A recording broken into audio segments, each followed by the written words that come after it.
and Peace Report. On Wednesday night, the Institute for Policy Studies presented its 30th annual Letelier Moffett Human Rights Awards in Washington, D.C. One of the main award winners, though, Maher Arar, was unable to attend. He remains on the U.S. no-fly list, even though his own government in Canada has publicly acknowledged he's an innocent man. Arar is the Canadian citizen who was abducted by U.S. officials at Kennedy Airport in New York in 2002, transported to a jail in Syria, where he was held for 10 months and 10 days in a cell that resembled a grave. He was beaten, he was tortured, he was forced to make a false confession about having ties to al-Qaeda. Eventually, he was released without charge. He became the first survivor of the U.S. government's secret extraordinary rendition program to speak out. In September, the Canadian government cleared his name and criticized the Bush administration for its actions. Well, at last night's awards ceremony, a video message from Maher Arar was shown. Hello, my name is Maher Arar. Sorry I could not join you for today's ceremony. All CCR staff and I are humbled to have been chosen this year's recipient of the Letelier Moffett International Human Rights Award. This award means a tremendous amount to us. It means that there are still Americans out there who value our struggle for justice. It means that there are Americans out there who are truly concerned about the future of America. We now know that my story is not a unique one. Over the past 2 years, we have heard from many other people who have been kidnapped, unlawfully detained, tortured, and eventually released without being charged with any crime in any country. My nightmare began on September 26, 2002. I was transiting through New York Airport, JFK Airport. When they asked me to wait in a waiting area, I found that to be strange. Shortly after, some FBI officials came to see me, and they asked me whether I was willing to be interviewed. My first and immediate reaction was to ask for a lawyer, and I was surprised when they told me that I had no right to a lawyer because I was not an American citizen. Eventually, on October 8th, against my will, they took me out of my cell. They basically read a piece of document to me saying that we will be sending you to Syria. And when I complained, I said to them, I did explain to you that if I'm sent back, I will be tortured.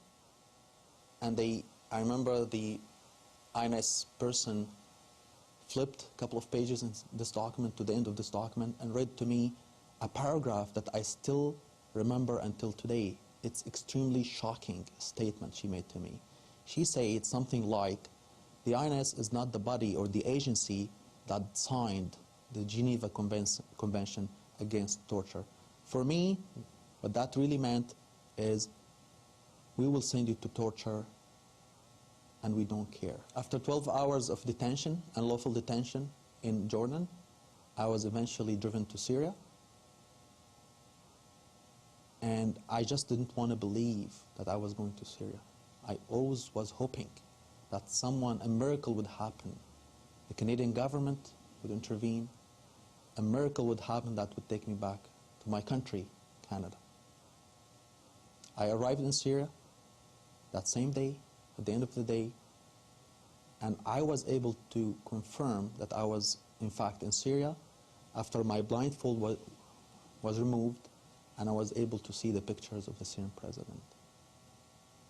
My feeling then is I just wanted to kill myself because I knew what was coming.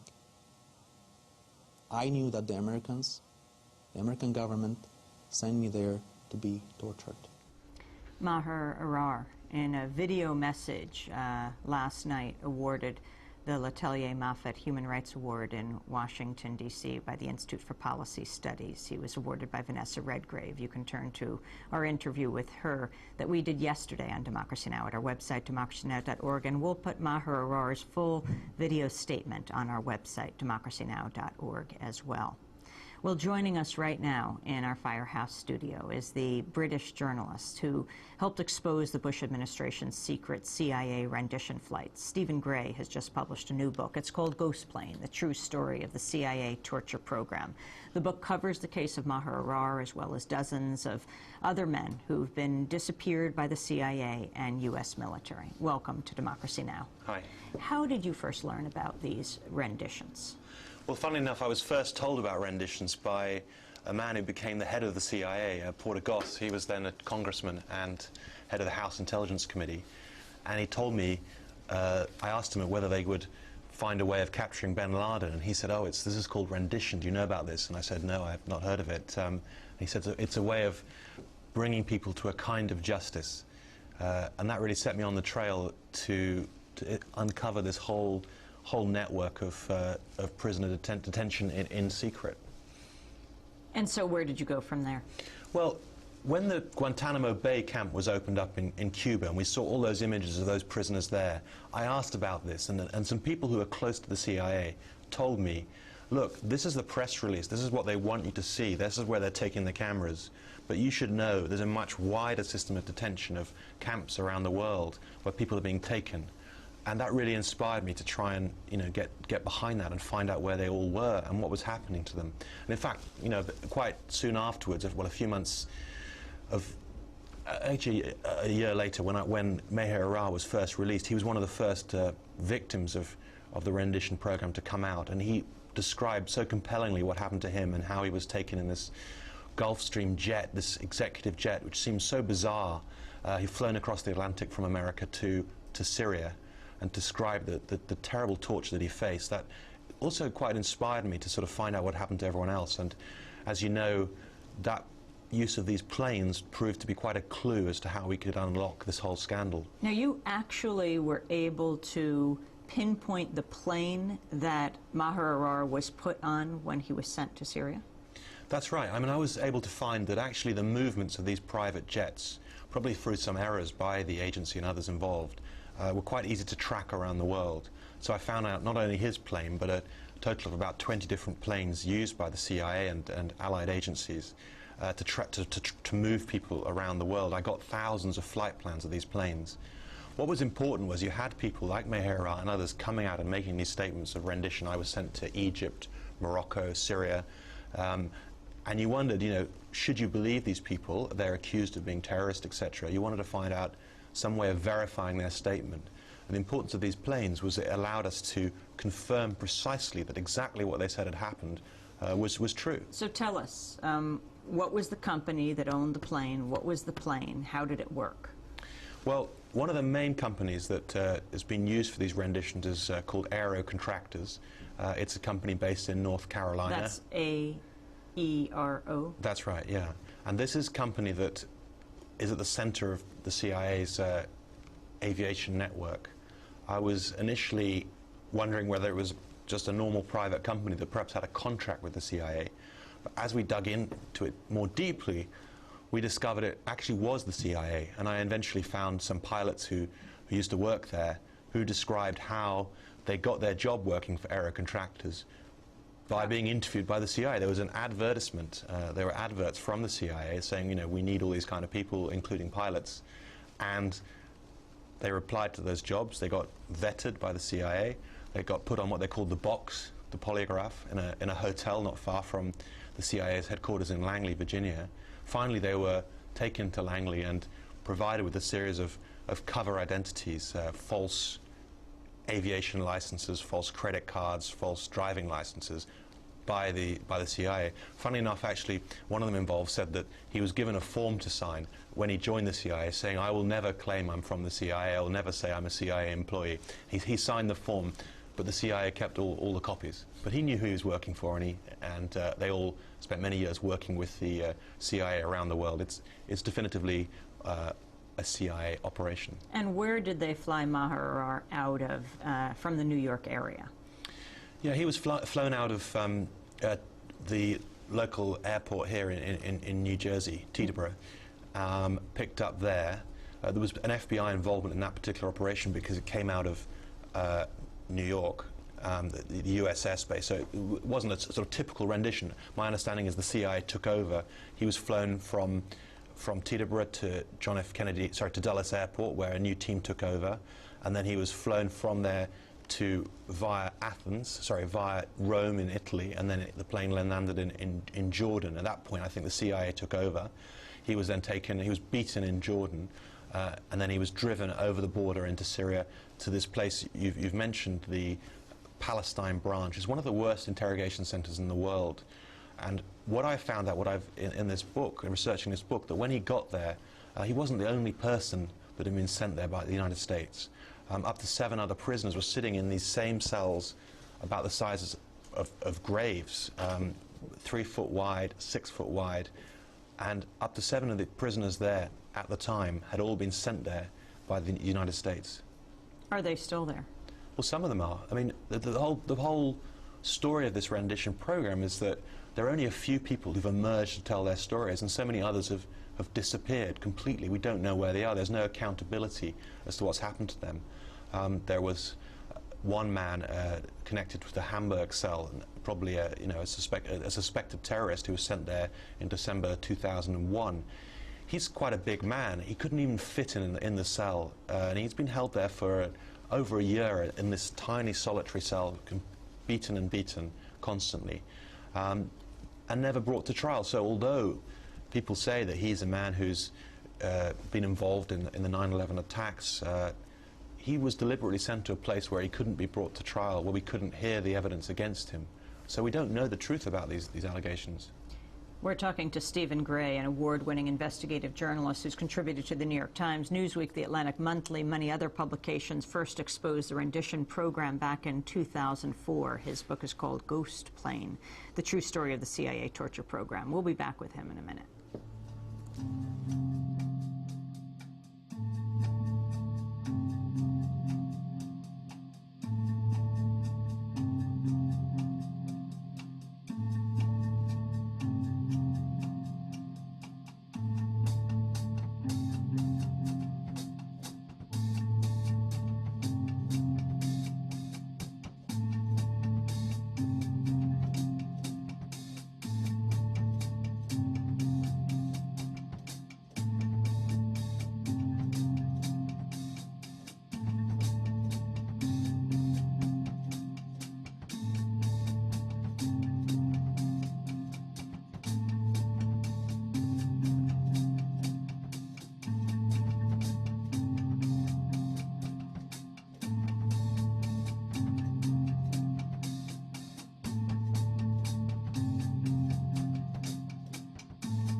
Off the international radar, freedom drowns. Here on Democracy Now!, democracynow.org, the War and Peace Report. I'm Amy Goodman. We're continuing our conversation with Stephen Gray.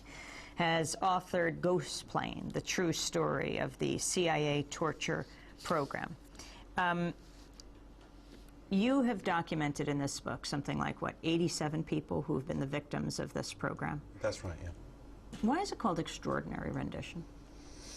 Well, it's extraordinary because of the way that it was transformed from a program that brought people back to justice in the United States to a public trial before a judge and jury, to a program that took people to places where they wouldn't face such justice. So rendition itself has been around for a long time, in fact since the 1880s, and has always been about, you know, snatching people where you wanted in the world. It's been legal in US law, not perhaps in other countries, but in the 1990s they started using it to send people to other countries. So it actually started under President Clinton, but the difference that occurred after September 11th was that it greatly expanded, but also it was used after that period to send people to places where there weren't even any charges against them. It was used to take people off the streets that were considered a threat, and was sent to countries where they had no connection at all. I mean, Maher Arar, as you know, was a Canadian citizen who was sent to Syria We've got Egyptian citizens sent to Libya. We've got Ethiopian citizens sent to Morocco, really showing how it was used as a method of outsourcing of interrogation, not simply just to imprison people somewhere else. Talk about the case of Mohammed Haider Zamar. Right. Well, he was one of the key suspects from 9/11. In fact, when he was captured in Morocco in December of 2001. He was one of the first people in U.S. custody for the 9/11 attacks. And you would have thought that after those attacks, when the FBI and the other agencies were given the mission of finding those responsible, that he would have been held by the United States, brought to trial perhaps, questioned in New York. But in fact, he was sent to Syria. His interrogation was outsourced to Syria, and I got hold of a German intelligence report which specifically states how the US organized that transfer to Syria, and what's more, there were trade-offs involved. They asked the Moroccan government, which was involved in that transfer, they asked the European Union not to criticize Morocco over human rights because of this transfer, because of Morocco's cooperation in the war on terror.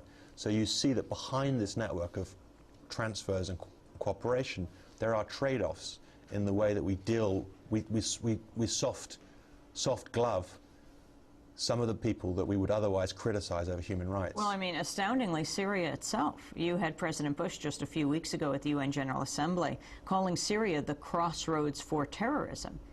Yet, behind the scenes, the U.S. is cooperating with Syria in having prisoners sent there to be tortured?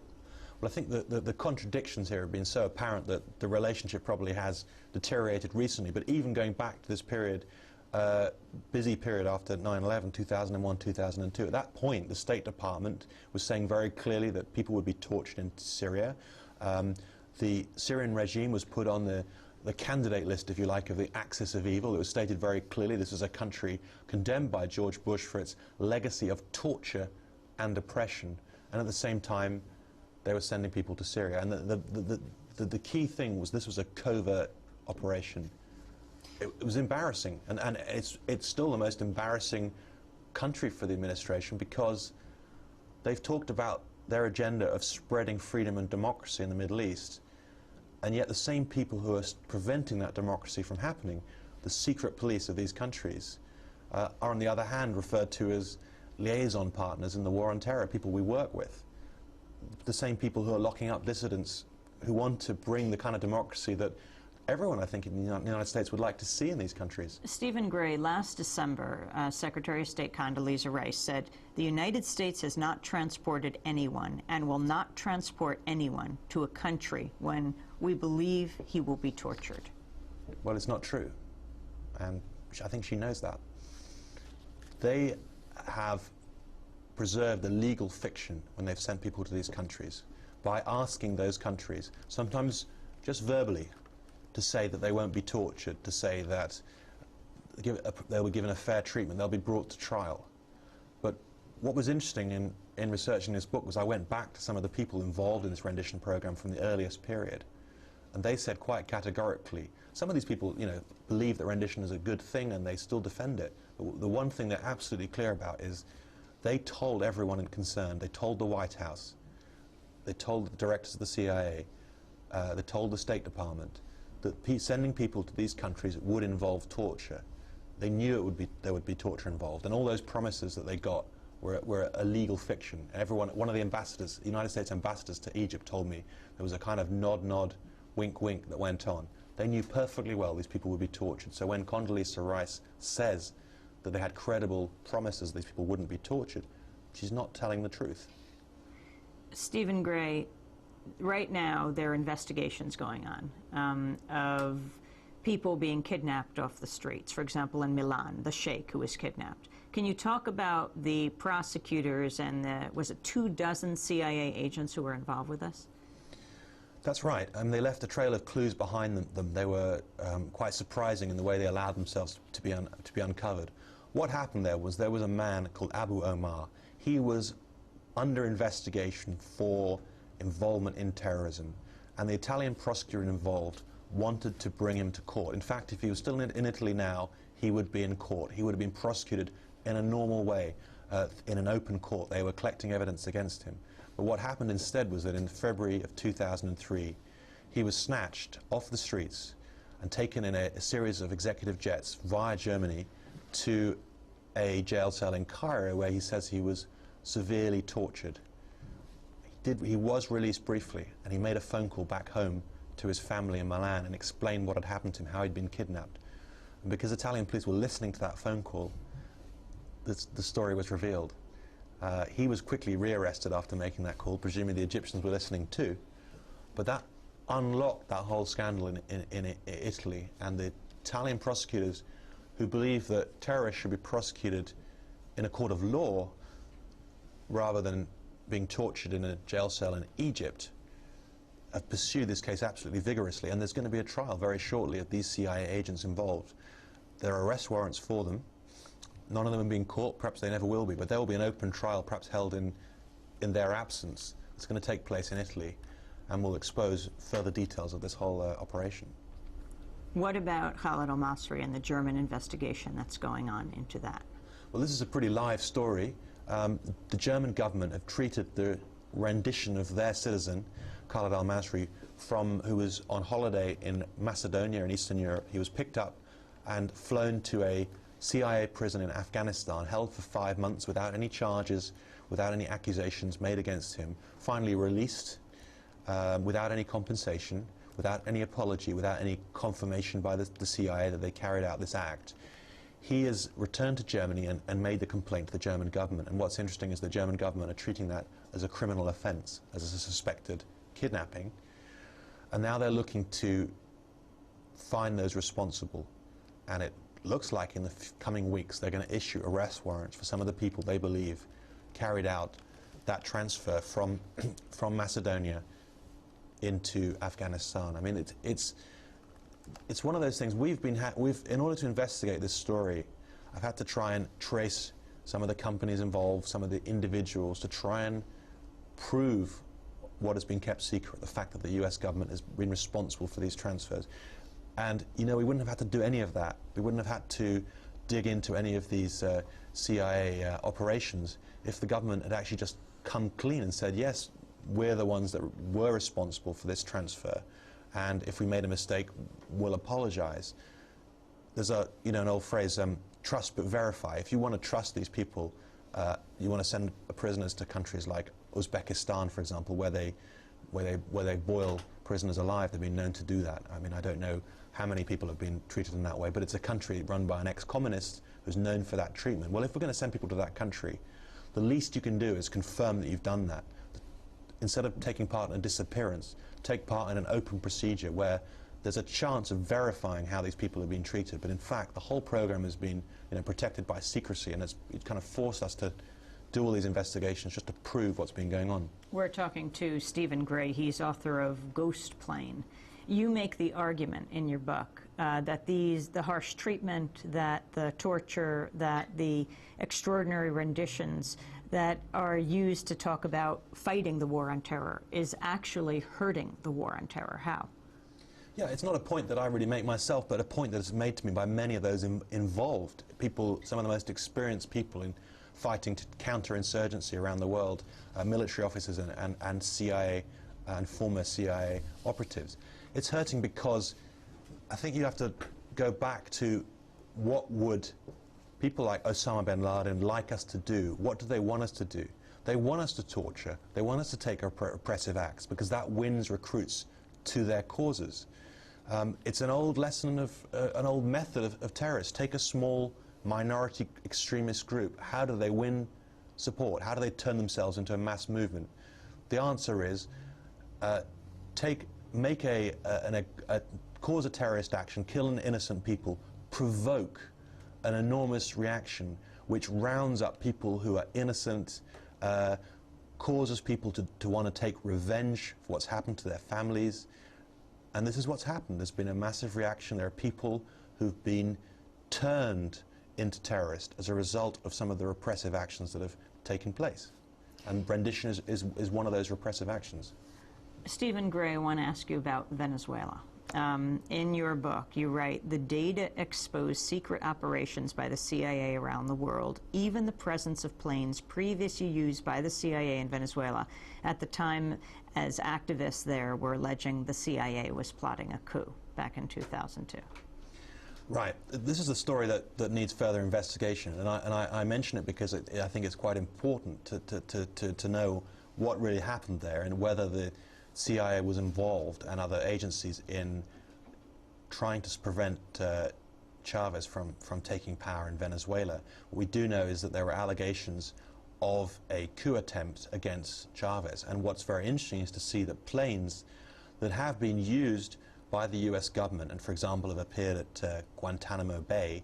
It's not like ordinary planes that go and visit Guantanamo, and have been chartered for various other operations. In fact, you know, the same plane that took Maher Arar from John F. Kennedy to Syria, the man we've discussed who was tortured in Syria, that plane also turned up in Venezuela. And it's just interesting to see the dates of when these planes go to Venezuela at some pretty crucial moments. But as I say, this is a story that needs further investigation. I mention it because I think it's important that we find out what was going on there. In the footnotes of your book, you say the first appearance of a possible CIA plane in Venezuela was March 4th, 2002, one day before the coup that temporarily ousted President Hugo Chavez. The possible CIA planes also returned to Venezuela on November 19th, 2002, December 6th, 2003, January 3rd, 2004, September 3rd, 2003, September 4th, 2003, November 9th, 2004. Now, doesn't Chavez know these planes are flying in? I don't know. They don't come saying CIA on them. They come as private business jets that are coming into Venezuela. So I'm not sure he would know who was on board. It wasn't the actual day before the coup. It was the day before there was a plan signed to remove Chavez. April. Yeah, exactly. So it's a very interesting area. I've concentrated on looking at the role of these planes in Rendition. But I've actually printed in the back of the book some of the flight logs of these planes around the world, and there are a number of other operations they would have been involved in that would take some investigation. Is the CIA or U.S. government still running secret prisons around the world? It's still holding people in secret detention, and there are many people hidden in that system. I think that what's happened is, with the demands of the Supreme Court, that the U.S. follows the Geneva Conventions, which do provide for rights of prisoners wherever they're held, to be brought before a court of law, to be held according to civilized standards. They've shut down many of the facilities for now, although they've been given a new lease of life this week with new legislation. What's happened is people have been disappeared into foreign facilities, and you can look at some very key people. I mentioned the case of Ibn al-Sheikh al-Libi, a very key supposed al-Qaeda operative, provided some of the false information under interrogation that was used as an argument by Colin Powell to take this country to war in Iraq. That happened after he was rendered to Egypt. He was brought back into US custody, was held in Afghanistan, and now he's completely disappeared. So it's quite chilling, really, when the president stands up and says these jails are empty, because it makes you wonder, what have they done with everyone else? Where have they put them, you know? There are hundreds of people that were captured in Afghanistan, for example, that were not sent to Guantanamo, that were sent elsewhere, either held within Afghanistan or sent to other countries. And when they say the jails are empty, it's quite frightening, because you think, well, where have they put all these people? And it's still quite a mystery. Stephen Gray, we're going to have to leave it there. His book is called Ghost Plane, The True Story of the CIA Torture Program. And that does it for today's broadcast.